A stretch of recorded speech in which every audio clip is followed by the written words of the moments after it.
Justice et malhonnêteté, blanc comme neige?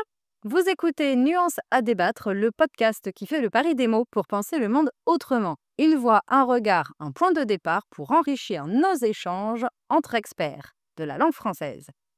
Il fut un temps, pas si lointain, où le bien était érigé en idéal éducatif et le mal, véritable repoussoir. La police faisait peur, la prison faisait peur.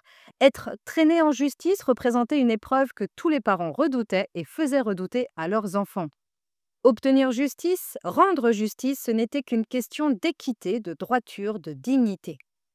Oh, je ne suis pas ingénue. Des brebis galeuses, il y en a toujours eu et il y en aura toujours. La corruption est née bien avant les évangiles et sans doute elle connaîtra l'éternité avant même d'être condamnée. Mais ce qui attriste aujourd'hui, c'est ce glissement progressif, insidieux vers une normalisation de la petite fraude, du petit arrangement.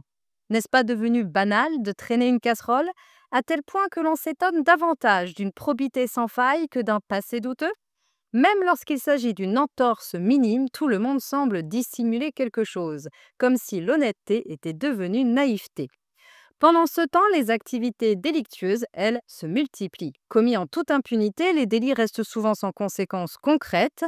Dans certains cas, on a même l'impression qu'il est plus facile de placer un policier en détention provisoire qu'un criminel avéré derrière les barreaux.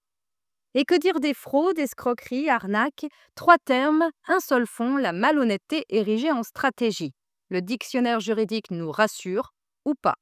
La fraude est un acte réalisé à l'aide de moyens déloyaux destinés à surprendre un consentement, à obtenir un avantage indu ou à échapper à l'exécution des lois. S'échapper, voilà le mot-clé. S'échapper de la loi, du cadre, de la responsabilité, s'échapper de ce qui gêne, entrave ou freine une ambition. Et même lorsqu'il s'agit de faux accouchements, de documents trafiqués d'identité falsifiés, comme l'a rappelé un arrêt de la Cour de cassation, certains vont jusqu'à utiliser la loi contre elle-même.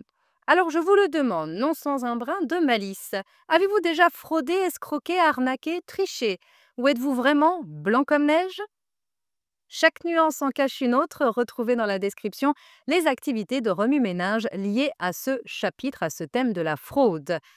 À vous de jouer, d'argumenter, de nuancer, et j'ai le plaisir de vous retrouver lors de la formation ou d'une table de conversation.